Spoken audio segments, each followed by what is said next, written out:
Welcome, everyone. We're so excited that you've accepted our warm invitation to be here today at Activate Live. My name is Jeff Samuels, and I'm Iterable's Chief Operating Officer.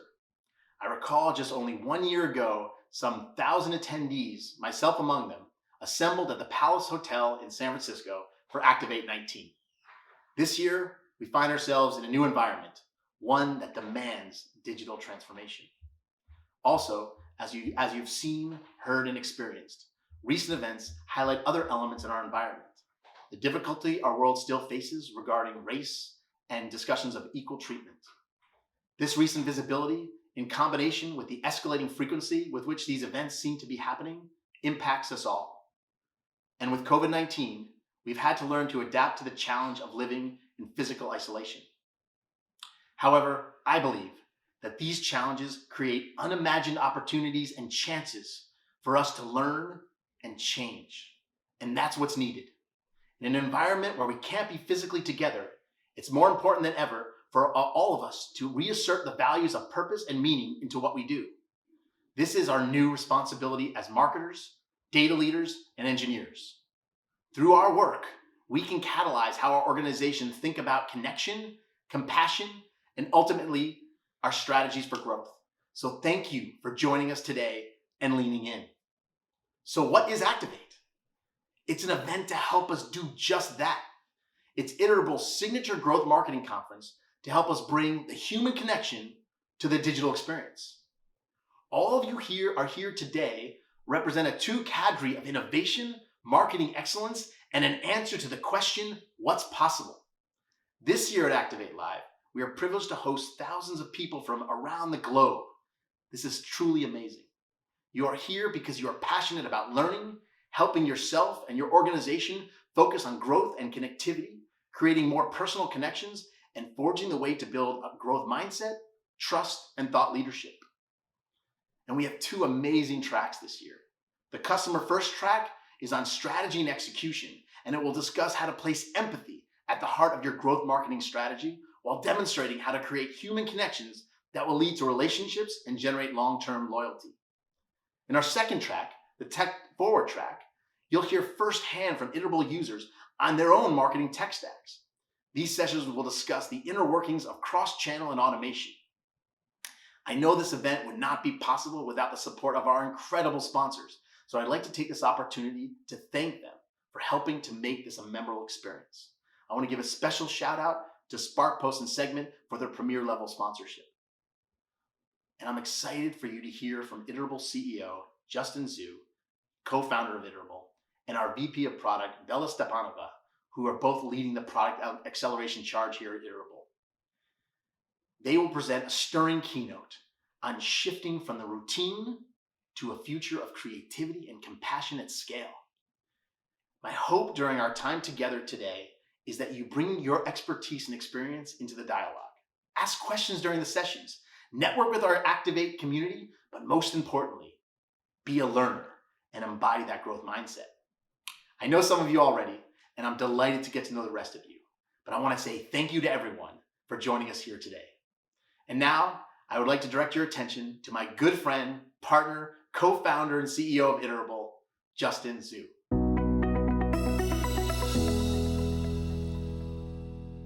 Thank you, Jeff, for kicking off our very first Activate Live. This is our third Activate, and this is the first time we're doing it in a virtual setting. And I'm so grateful for the thousands of you who have joined us from around the world. To connect me deeper with you in this virtual setting, I want to share what I've been up to in shelter in place. Here's me playing an instrument called the guqin. You can see it to my side here. And it's an instrument that's 3,000 years old, played by the poets and philosophers of China for thousands of years. I play it to give me balance and express myself through music and express myself through emotion. So hopefully that gives you a little sense of what I've been up to and who I am. So how about Iterable? How did Iterable get here today, and how did it start? It started when I was an engineer at Twitter, and Andrew was an engineer at Google. We were both working on helping our companies grow better and connect with our customers. Twitter was experiencing tremendous growth at the time. This is in 2013 and 2011. And we wanted to figure out how we can drive more growth for the right types of users and for the long term. Many people were coming to Twitter and not coming back because while there's a lot of great things about Twitter, there's also a lot of not so great things. And so the growth team was formed, and I was part of that team to figure this problem out with product and engineering and a lot of building. I was part, and as part of that team, I built a platform that would look at all the data and really help facilitate the right experiences. I noticed that the biggest tech companies in Silicon Valley were all building the similar growth teams, and that really this should be a platform that marketers can use and really the whole company can use. And so that kicked off Iterable. So over the past 7 years, we built up a tremendous group of growth marketers who've been growing their companies in so many unique ways and moving the movement forward. So what's driving this movement? The answer is 15 billion iPhones. What do I mean by that? That's the amount of storage of data that's being generated every week. And 15 billion iPhones will fit in 44,000 747 airplanes. And we are creating 50 zettabytes this year. In 2010, we generated 2 zettabytes. And this is really where growth marketing started with growth hacking. Growth hacking began in the early social networking companies that quickly got access to a tremendous amount of data, and they wanted to figure out how they can use this to drive more growth. Because it was the early days, there were a lot of things that were not sustainable. As many of you probably can remember, you've all installed apps where it violated your privacy and spammed your friends to install. Fast forward 3 years later, this shifted to growth teams, where as a set discipline, product and engineering came together in Silicon Valley unicorns to really make this a sustainable way of growing your users. Then in 2016, marketers realized, hey, this should really be part of our journey. And how do we be part of this? And engineers at that point got sick of building the internal solutions, and Iterable started taking off. Last year was a pivotal year for us as we did our second Activate, launched our offices internationally, and really growth marketing became mainstream. And it continues to grow today on the backs of exponential data growth, where we're at 50 zettabytes and we continue to grow from there. So for those of you who are new and maybe wondering, what does growth marketing mean? We asked our customers, and it boiled down to 3 things. Number 1, it's using data to build a personal relationship with customers. It's really getting to know them and really to use all of the experiences you have with them and other customers and build a wonderful experience. Number 2, it's really to convey the people behind your products. It's about how you make them feel. And number 3, it is a mindset. It's being open to change in a world that's constantly evolving, and it's innovating in the face of challenges. We took a look at our customer, we took a look at all the great products and brands out there, and here's a selection of some of the companies that we think really embody growth marketing. The ones highlighted in yellow are our recent customers who won our growth marketing award. They're here today, and you can engage with them in our later sessions. So what does the future hold with more data and more automation and more AI? Kai-Fu Lee, one of the foremost AI experts, in his TED Talk, How AI Can Save Our Humanity, says, AI is serendipity. It is here to liberate us from routine jobs, and is here to remind us what it is that makes us human. He gives a framework for thinking about the types of roles that should be automated and the types of roles that should be combined with help from AI. The axes are routine to creative and high compassion to low compassion. Routine and low compassion works are perfect for AI, and this will be automated.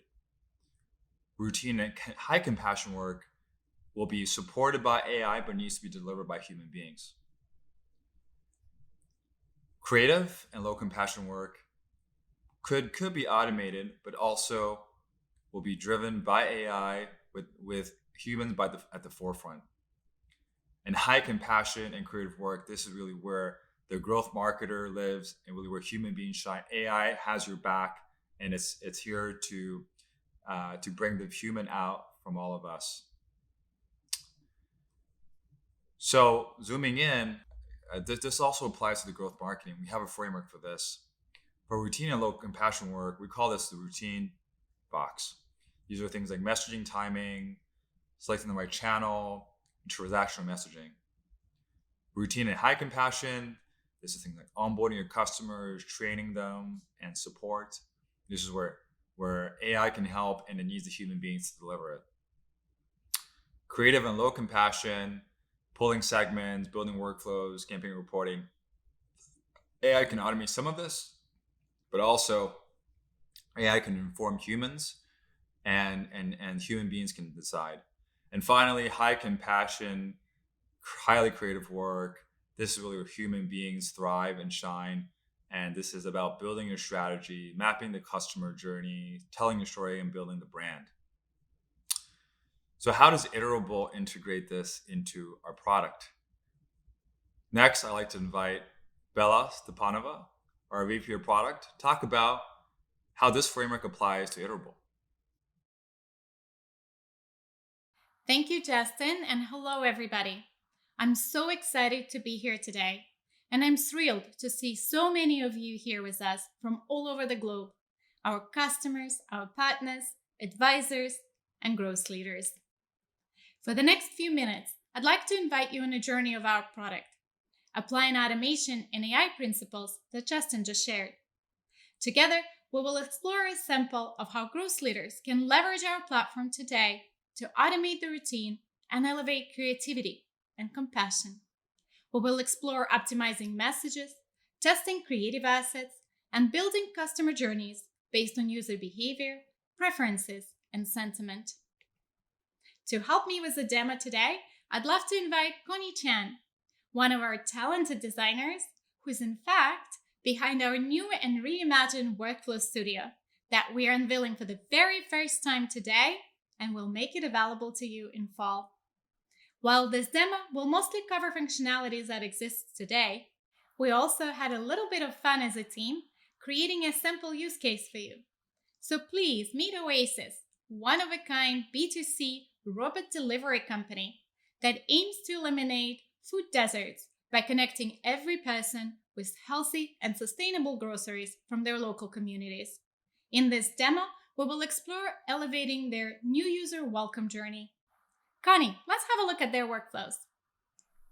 Here, we have a list of all the workflows that are currently active or in a draft state. We can also see a number of campaigns and other metadata associated with each workflow. Oasis is a bit of its curve and has over 300 user journeys already defined. But on average, we see marketers automate at least 100 distinct user journeys per brand. Let's dive into the welcome series. Now you are seeing our all-new workflow studio. And we're looking at a simple workflow here that is triggered by a user sign-up action. But it is also possible to leverage a combination of user actions, attributes, and even API triggers.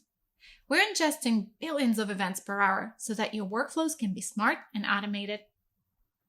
After a user sign-up event triggers this workflow, we send our very first welcome email. Let's have a look.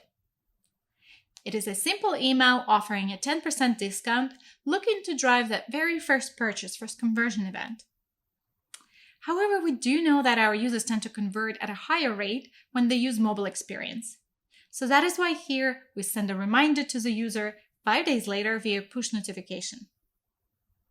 We see that push notifications are being used almost as heavily as email by a lot of our customers. Some customers send over 100 million push notifications a month. But this could also be an SMS or an in-app message or even a message in a custom mobile inbox. Whatever suits your mobile strategy the best, we got you covered. This, of course, is a simplified version of what a full welcome series could look like. So let's add a couple of elements here.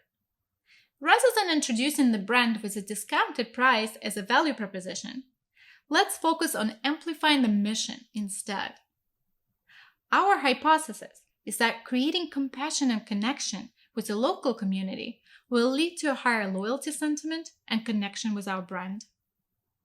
Let's test this out by simply dragging and dropping an A/B split node here.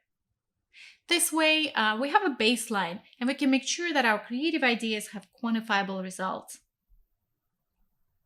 Okay, so now let's create a welcome email by simply adding a send step. Let's give it a name and let's add on content. I can accomplish all of that in context without having to leave my workflow. Here, I can easily select one of the available templates that were pre-built by my team in advance. And if I want to, I can reuse content from previous successful campaigns without leaving this screen. For those of you who are current users, you can see that we have enhanced our functionality to ensure that you have all the content you might need. We've also introduced this card view for those beautiful visual assets that you create. For this particular example, I will select a pre-built email template. Let's have a look at it. We see there is some added personalization here. And no, I don't mean just the name of the user. This reusable content snippet that you see on the bottom of the template will allow me to personalize the call to action. Let's test this out. I don't need to switch away from my work to preview the proof. I can simply use one of our test accounts here and see what it would render like. Here we see that Deborah lives in Oakland, California. And now our template is rendered to 2 local charities as a personalized call to action, just for Deborah. Okay, so let's pause here. To create this level of personalization, we'll leverage Iterable's product called Catalog. We do know that people value experience over price, so we want to make sure that we connect users with just the right experience, be that the right product or service. Catalog allows you to use metadata for deep personalization at database-wide scale on elements like prices, images, location, rating, and any other descriptor. Catalog quickly builds dynamic product recommendations based on specific audience segments. And just like in this example, we find it particularly useful and powerful to build personalization based on geolocation data. All right, so thanks to Catalog, we got our content ready to go. Let's save it. But before we exit this entire flow, I have to admit that as a marketer at Oasis, I want to spend my time thinking about building the right message for my brand and not optimizing send times. Luckily for me, Iterable has a whole team of data scientists working on machine learning models that support millions of individualized predictions per hour without impacting send speeds. By leveraging artificial intelligence-powered send time optimization functionality, I don't have to worry about figuring out when this message should be sent. The send time optimization feature not only allows me to automate a routine task at scale, but also ensures the optimal conversion rates. In the beta testing, we have found that leveraging this AI-driven send time optimization feature leads to up to 20% open rate improvements. Okay, so now that we have this new email content to test and the right time to send it, let's connect the nodes here and ensure that the rest of the journey is set up for our users. But before turning this workflow live again, let's add one more thing. We started this enhancement to the workflow with a hypothesis that connecting users to our mission will lead to a higher brand sentiment. Let's make sure we measure that and segment our users accordingly. For that, let's add another split field. And I'm going to select the contact property called Brand Affinity. This is an automatically generated field that is on all user profiles and is populated by this beautiful robot you see here. In fact, it's generated by our machine learning models that behind the scenes are constantly calculating the level of sentiment with your brand, based on user actions, custom events, and engagement data. In beta today, this powers many workflows and campaigns by allowing cohort segmentation that is driven by artificial intelligence. It enables use cases like sending promotions to loyalists, suppressing or targeting users who are likely to churn, shown here as a negative brand affinity, and targeting neutral or positive affinity cohorts, so the users who are open to engaging with the brand but just need a bit of a push or an incentive. So for our example, let's select 3 of the cohorts, as let's be honest, it's pretty unlikely for someone to become a loyalist within the first couple of touch points. And we're going to send these users off to 3 distinct journeys based on how engaged they have become. Now that we've completed a couple of changes, let's promote this workflow to go live for all our users. Once this workflow is live, it is easy to monitor its performance. On each node, you're able to see the population currently going through that step. And by selecting a specific campaign in the workflow, you will see summary of campaign analytics appearing right there in context of the workflow. And as you can see, the original email has a conversion rate of 30%. And let's have a look at the new one that we've just built. And luckily, we do see a higher conversion rate and click-through rate. But our ultimate goal for the workflow was to create more affinity with Oasis brand and mission. And if we scroll down to the brand affinity step that we added to send our users off to distinct journeys, we can easily see the population split, and we can see that about 15% of our users have become positive and engaged with our brand. Now, while this is a relatively simple example of elevating your welcome journey, I hope that it gives you an idea of how you can start leveraging our platform to automate and elevate your customer engagement and brand sentiment. I hope that you enjoyed the demo and a preview of our all-new and redesigned Workflow Studio. In production, most workflows have hundreds of steps defined. That enables the type of automation and scale in decision-making that isn't possible without technology, enabling creation of personalized journeys for millions of users real-time by bringing together user actions, sentiment, products, events into one holistic brand experience. In this demo, we showed you an example of an email and a push notification, but we continue to invest across all channels to ensure support for the best engagement experience for your customers, be that mobile first or email heavy, or a mix based on your user preferences. We also shared an example of advanced personalization, using metadata at database-wide scale on elements like prices, images, location, rating, and other descriptors. Catalog builds dynamic recommendations based on specific audience segments for billions of cents an hour. This type of deep personalization at scale can only be accomplished by automation and AI. Today, you have seen us leverage experimentation to test specific steps within a workflow. But we also have tools that allow experimentation for standalone campaigns and automating A/B testing on elements like content, subject lines, send times, frequency, virtually any parameter to help you optimize your engagement goals. And of course, no experimentation on messaging is complete without reporting on the metrics to understand the impact and results. Today, you have seen a glimpse of workflow insights, but we also have rich reporting and dashboarding capabilities to help you understand the impact of your campaigns and inform your strategy. Last but not least by any means, we show you a preview of our current AI capabilities. We have built models that support millions of predictions an hour. They're continuously learning and updating themselves, allowing you not to worry about the logistics of messaging, but spend time on the creative aspects of customer engagement. We've also shared our beta product called Brand Affinity that allows you to segment your customer base based on AI-calculated brand sentiment. While you have seen it today, in a context of a workflow, it can easily be used for list creation, navigating profiles, sending standalone campaigns, and generally better understanding of your customers. In the shift from routine to creativity, automation and AI play a huge role in allowing us better understand our customer base and reach the right customers at the right time with the right message. At Iterable, we believe that technology is only there to help us. help us unleash creativity, create empathy, and grow the human connection.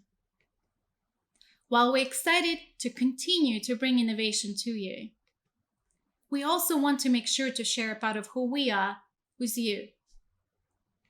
Technology on its own is not enough.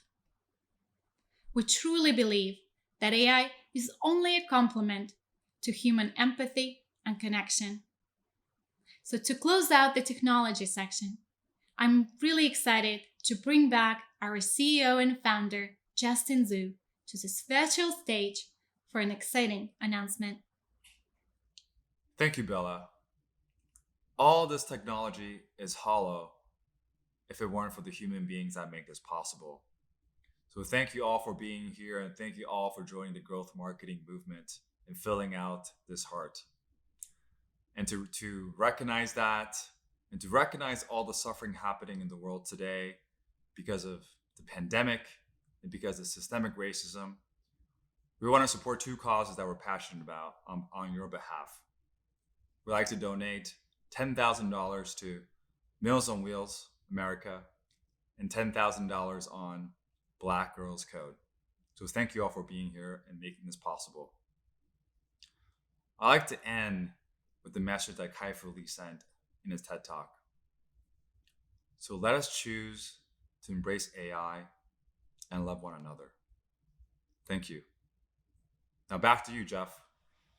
Thank you, Justin and Bella, and thank all of you for your engagement and the dialogue that we're having in the chat rooms.